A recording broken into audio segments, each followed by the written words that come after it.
How's it going, guys? We'll do a little bee update today. So last year I ended up with, well, this year I should say, I ended up with one double deep hive that survived the winter right here. My two 5-frame nukes that I made up last year, neither of them made it. There were various weird issues and problems that I had. I won't go into just now, but anyways, I had one double deep here in the 10 frame that made it, and they did pretty good in the early spring, and I ended up splitting it fairly aggressively.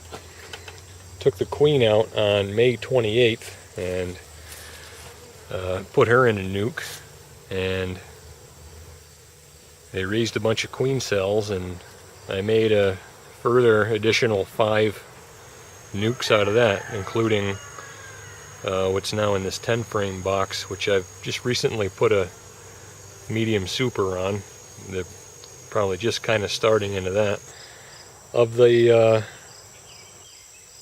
other nukes, one of them, the queen cell in it failed. Might have been a dud to begin with, or the queen might have came back and flown into the wrong hive and got killed, or maybe got eaten by a bird, or who knows. But you do lose some occasionally. So the one that failed, I combined it with this one, and it's doing really good now. These two here were both off to a little bit of a slow start as far as building up population, but they're starting to look pretty good now. Got a decent amount of activity going on. And this is another one that was started from a queen cell, which has done better than the other two.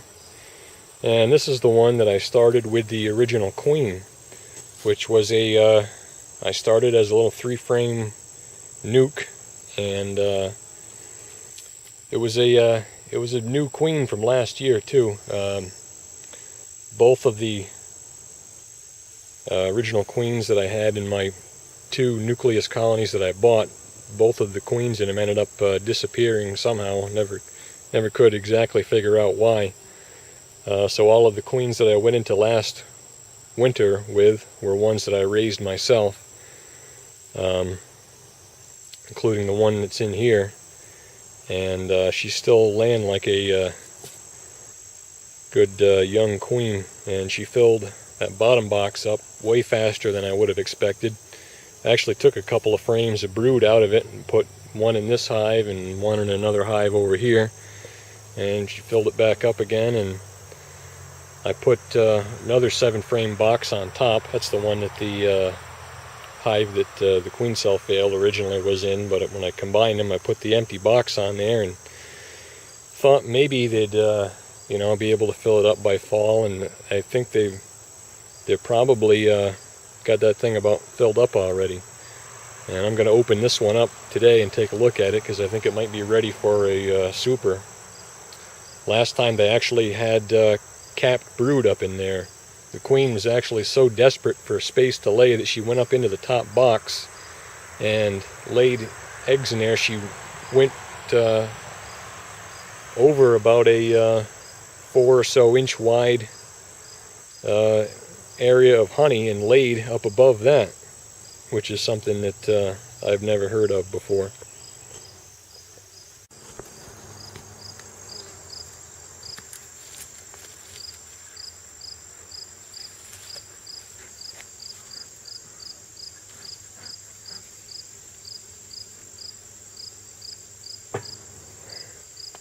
Take a little look in here.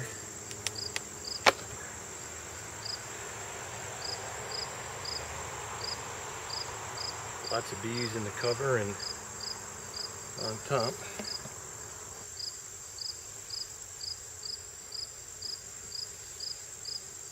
I might get a little bit defensive because it's a little after 6 o'clock in the evening.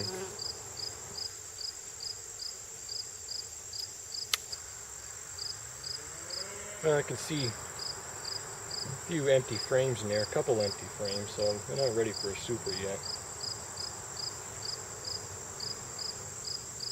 But definitely doing pretty good.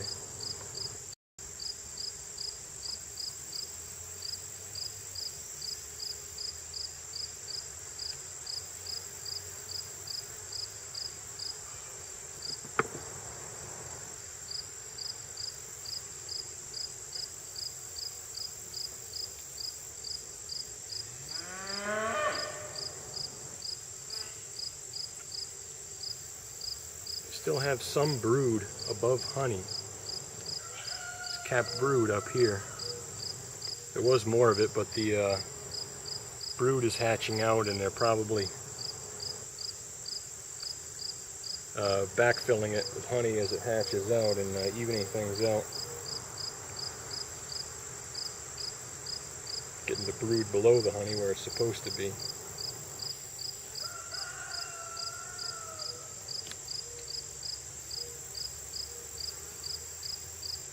I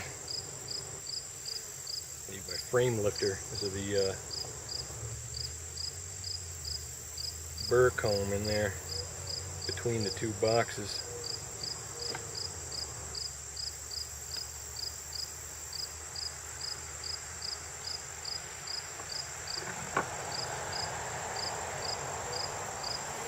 Oh man, this one's heavy.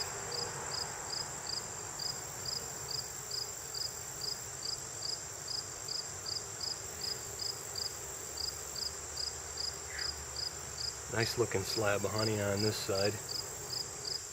On this side, let's come around here, see if you can see it. Some interesting stuff going on. There's still some brood up above the honey that's hatching out, but I don't see any eggs in it, and I've got a weird little fin thing going on here. Whoop, where is it? They're making some extra special drone comb off the side of.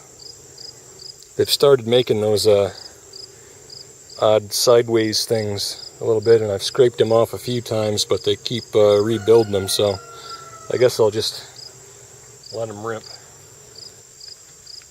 Let them do what they want to do. Sometimes it's just the best option.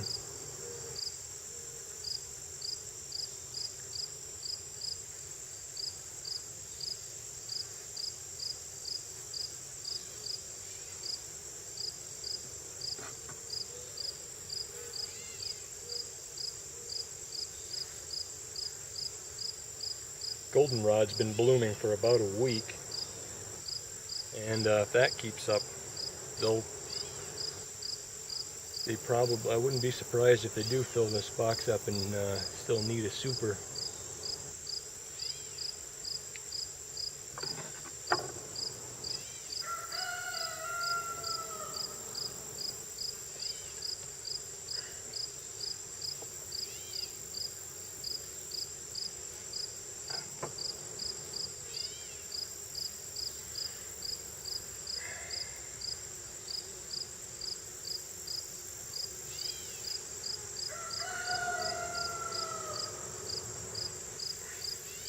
This is almost all brood on this side.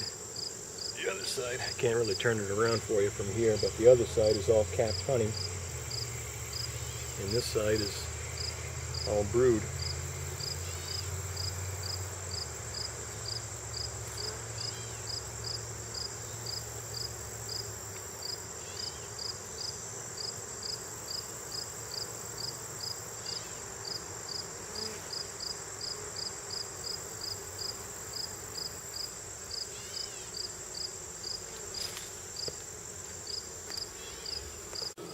Here's a look down inside.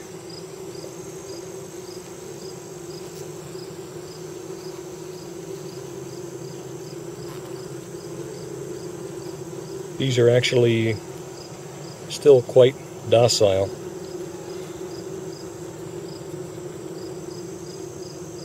I can tell from the pitch of the buzzing that they're a little bit disturbed from pulling frames out of the top box here and messing up their burr comb that they love making so much. But they're not coming out to bump my hands or anything like that from being over the hive. So drawing out, one bumped me a little bit. Drawing right out to the outside on this side of the box.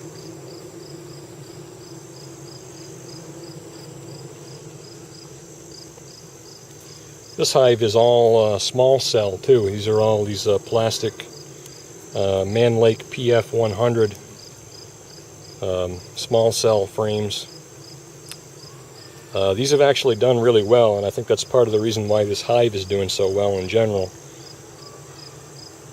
Would recommend them. Last year I thought the bees were a little bit slow to draw them out.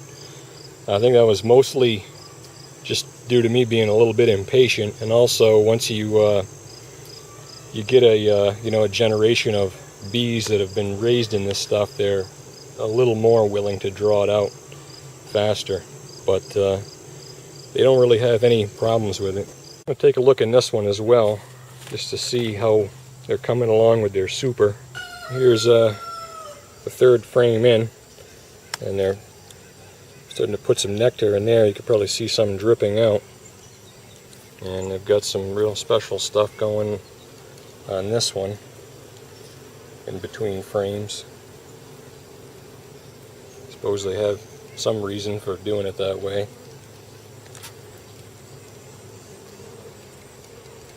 And pretty much the same on the other ones in there, so they'll probably get this filled up.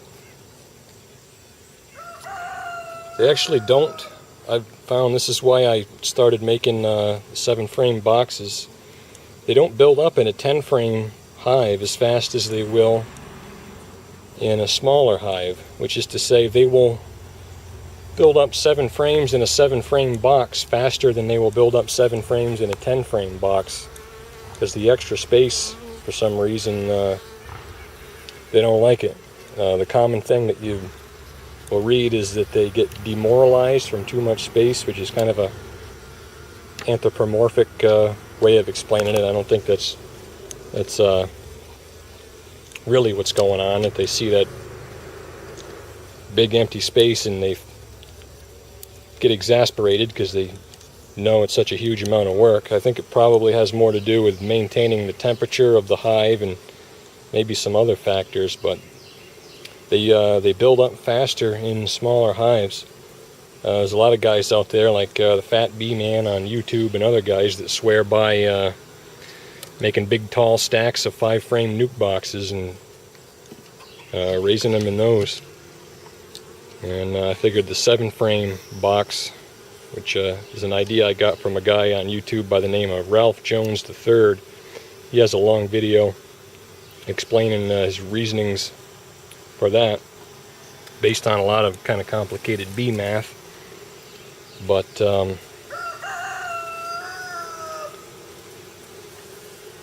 I just figured it would be a convenient way to do it, kind of a compromise between 5-frame nuke box and an 8 or 10-frame full-size box. You know, it's not too big to make a nuke in, and it's not quite as tiny and doesn't require quite as tall of a stack as 5-frame boxes. You know, 3 7-frame boxes is basically about the same as 2 10 frames plus 1 extra frame. So it works out pretty good, and they seem to do real well in them. If I was going to buy all of my boxes, I'd just go with 8-frame, but since I'm mostly planning on making my own, I decided to go with the 7-frame.